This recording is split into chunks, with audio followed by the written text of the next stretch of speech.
at stake here is the essential spirit of the European shared solidarity and responsibility. Other European countries went through very difficult times. Ireland, Portugal, Spain, Cyprus, Latvia, to name only these few countries. All governments took very difficult decisions. Some of them, it has been forgotten, paid a very high political price for their solidarity and their financial support to help the most vulnerable countries. This is what the orders of priorities should be. Responsibility before individual biographies. Countries before parties. As a former president of the Eurogroup, I have seen firsthand how difficult it has been for these countries to work through the crisis and the social hardship that came with. But political leaders in those countries showed responsibility and made the necessary decisions, which are now obviously paying off. You know well that the Greek people are very close to my heart. This is not a lip-paying sentence. I tried again and again, and I proved it in recent years, to be on the side of the Greek people I do trust in too. I know the hardship they've been through, and I have always said that we have to pay more attention to the social fairness of our programs. Over the last 5 months, I have been personally involved in the entire process of negotiations, sometimes day, sometimes nights. For me, Greece's exit of the Eurozone has never been and will never be an option. But I always told my Greek friends that by saying that Brexit is not an option, they shouldn't believe that at the very end of the process I would be able to present against all the others a final answer and a final solution to be given to what I have to describe as a primary Greek problem. I have explored all the possibilities to accommodate the Greek concerns and to make a deal with the Greek authorities in the interest, first and above all, of the Greek people, while creating, and this is important, at the same time, the right conditions for a unanimous agreement with all the other 18 democracies that are lending billions of their taxpayers' money to Greece. On our side, these negotiations have always been in a true European spirit, based on rules, based on mutual trust. There has never been an ultimatum or take it or leave it approach. Our sole concern has always been, and still is, to help make a fair and balanced deal. I have done everything that can be done to facilitate an agreement, and on process and on substance. On process, we have adjusted our working methods to the wishes of the Greek government. This should not be forgotten, because this was not an easy thing to be done. No talks happened in Athens. The Brussels group was created instead of the so-called Troika. We offered continuity in the talks in the face of constantly changing Greek interlocutors and negotiating teams. I brought, together with Jeroen Dijsselbloem, the talks on a more political level, as was the wish of the Greek authorities. This was not left with anonymous technocrats. We had again and again talks on the highest political level between myself.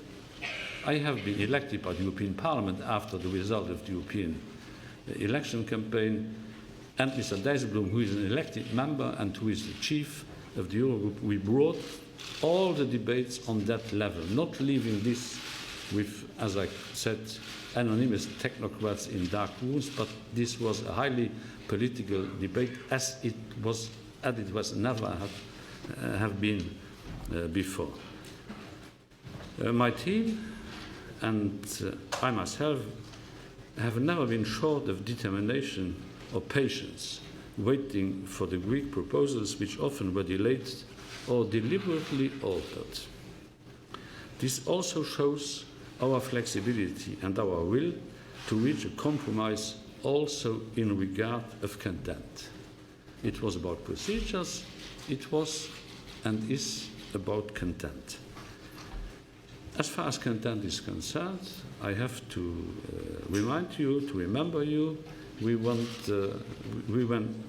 very far to achieve socially fair measures that at the same time can support growth and the necessary fiscal consolidation and which take account of the requests of the Greek government. This is certainly a demanding and comprehensive package, but it is a fair one. And I must stress that it has been developed through months and months, days and nights of discussions and debate. Let me clarify a few things. There are no wage cuts in this package, and nobody is allowed to give the impression that there are wage cuts in this package. There are no pension cuts in this package. No pension cuts in this package. In fact, it's a package which creates more social fairness, more growth, a more modern and transparent public administration. You should be aware that in many instances, we in the European Commission had to be the ones on insisting on the most socially fair measures. I would have expected the Greek government to push this agenda in line with its campaign manifesto. Let me illustrate this. This is not a stupid austerity package. Some of the measures, of course, will hurt in the near term, but the package goes well beyond fiscal measures and proposes a clear way forward. Moreover, this package lowers the fiscal targets and gives more time to the Greek government to achieve them. Compared to the previous deal, the one we had, it is more than 12 billion less savings that are requested from Greece in the coming years. And in fact, the Greek government has already agreed to this and welcomed it, although we had to discuss in a very intense manner amongst the three institutions, you know. But fiscal consolidation means keeping public finances in control while boosting opportunities for jobs and growth. Many member states have even higher fiscal targets despite having lower levels of debt.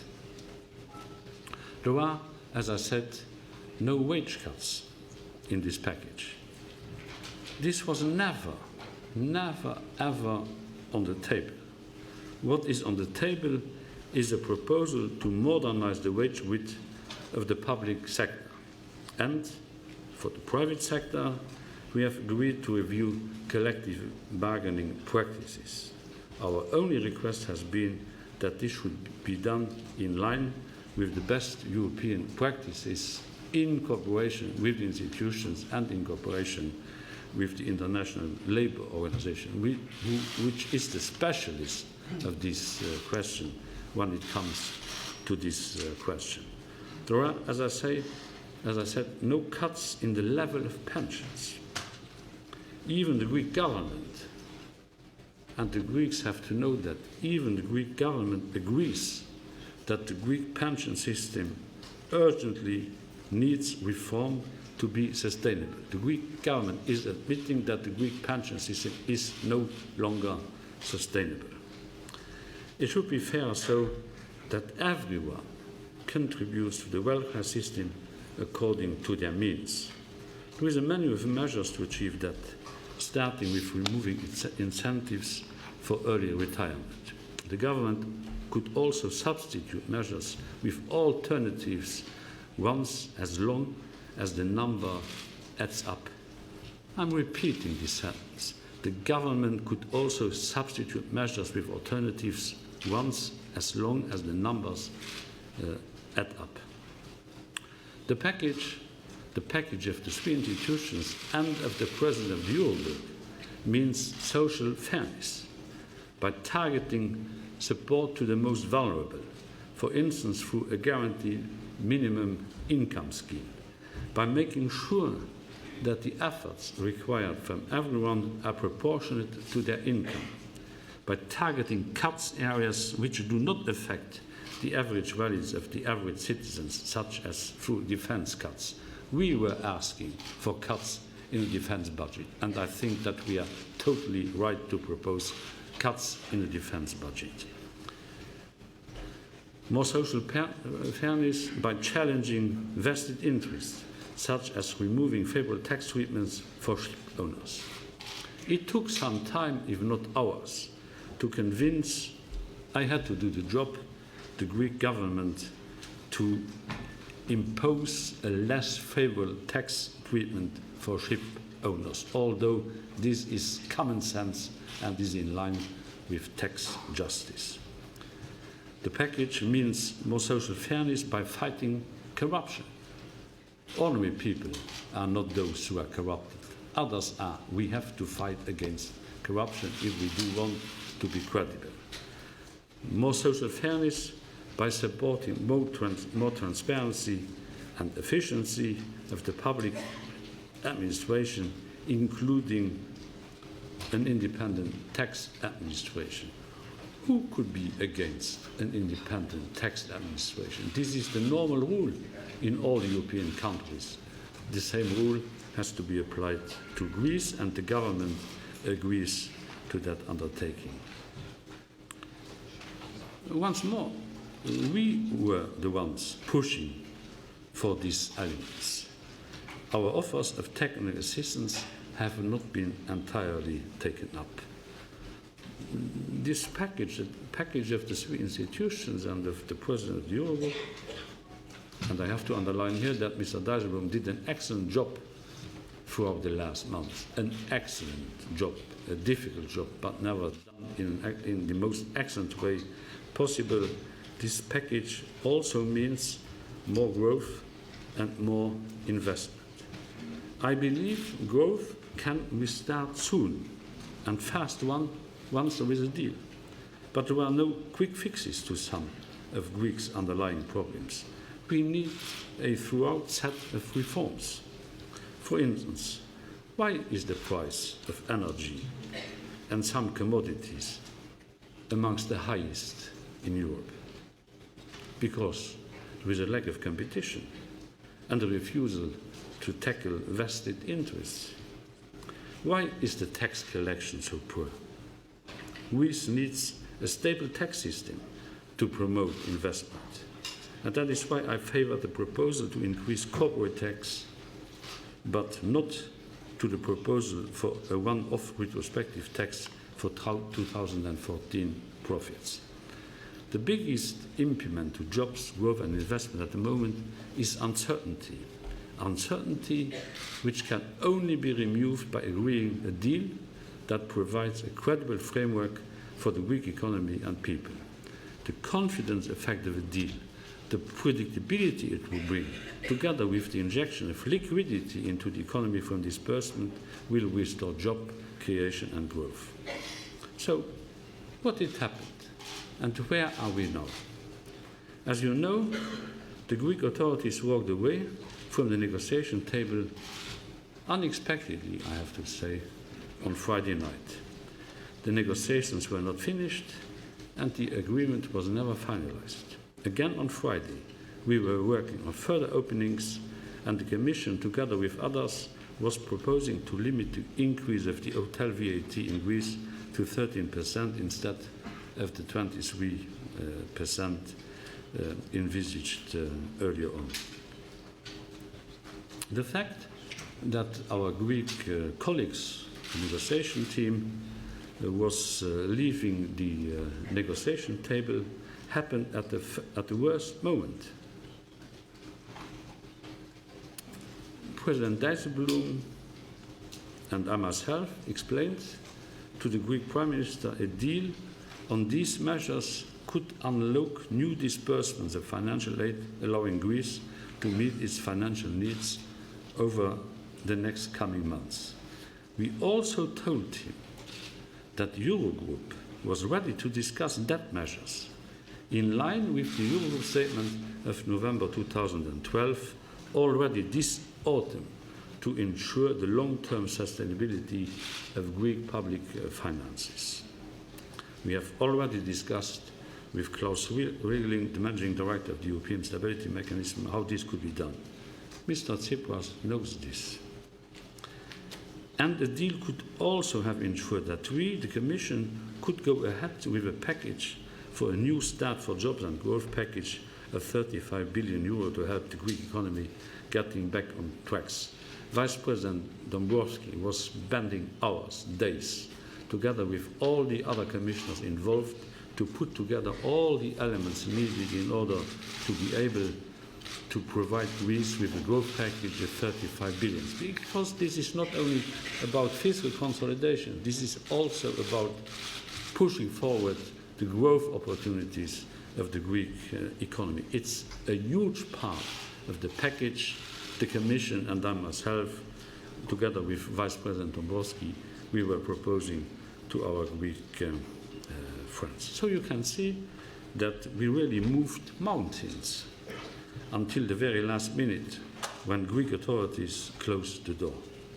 All elements of a credible and comprehensive deal were on the table. So I don't have, not according to recent press infos and news, I don't have to make new proposals today.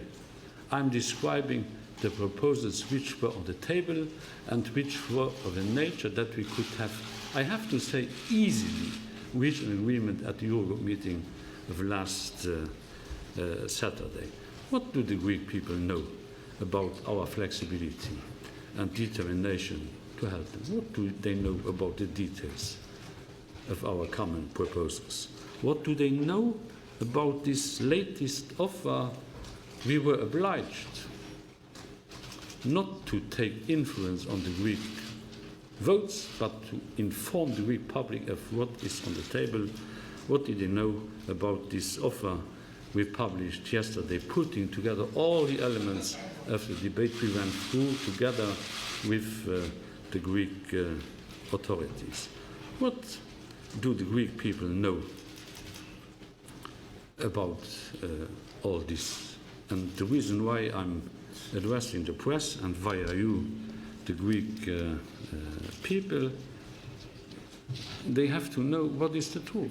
They have to know what was on the table. They have to know all the elements of the debates we had for such a long time together when we were sitting around the same tables. I think that the Greek government knows all these elements, and it would be advisable to the Greek government to tell the truth to the Greek people instead of simplifying its own message to a no message for next Sunday. In a democracy, and the Greek democracy has the absolute right to put these questions for referendum. The absolute right in a democracy is to ask people to give their advice. But every citizen deserves the whole story and the truth. And they have to know that on our side, the door is still open. Das ist also nicht das Ende des Prozesses. Es ist nicht so,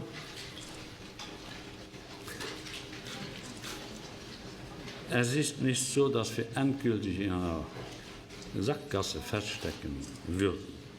Aber die Zeit wird immer knapper. Es ist mir fast peinlich, dies immer wieder nach Wochen wiederum diesen Satz hier zu sagen, aber wir befinden uns jetzt in der letzten Minute. Ich habe am letzten Freitag nach dem Europäischen Rat, nicht wissend, dass die griechische Regierung die Verhandlungen unterbrechen würde, gesagt, dass ich bis zur allerletzten Millisekunde für eine Einigung kämpfen würde. Wir befinden uns jetzt in der allerletzten Millisekunde, um Lösungen zu finden. Ich bin noch immer bereit, gemeinsam mit den 18 anderen Mitgliedstaaten der Eurozone am Zustandekommen einer Einigung zu arbeiten. Wissen Sie, das ist nicht so sehr eine Frage der Papiere, die man hin und her schiebt. Das ist nicht so sehr eine Frage der Lyrik, die darin besteht, andere zu beschuldigen, in einem gegebenen Moment nicht das getan zu haben, was hätte getan werden müssen. Dies ist nicht eine Frage des Stolzes, weder der Griechen noch der anderen implizierten Mitgliedstaaten der Europäischen Union. Dies ist die Stunde, wo die Politik entscheiden muss, ob sie den Menschen dienen möchte oder ob sie sich auf endgültige Positionen zurückziehen möchte, obwohl ich auch hier zum Ausdruck bringen möchte, dass auch die anderen Mitgliedstaaten der Eurozone sich sehr bemüht haben, Griechenland entgegenzukommen. Letztendlich nicht allzu sehr Rücksicht nehmend auf die innere Befindlichkeit ihrer nationalen öffentlichen Meinung. Alle haben sich hier sehr bemüht, und da einzeln herauszupicken, Schäuble, Dijsselbloem, andere, ist nicht zielführend und wird auch der Rolle der betroffenen Personen nicht vollumfänglich gerecht. Also sollte man dieses Spiel, weil ein Spiel ist das, tunlichst unterlassen. This is a highly important moment for the Greek people and for the people of Europe.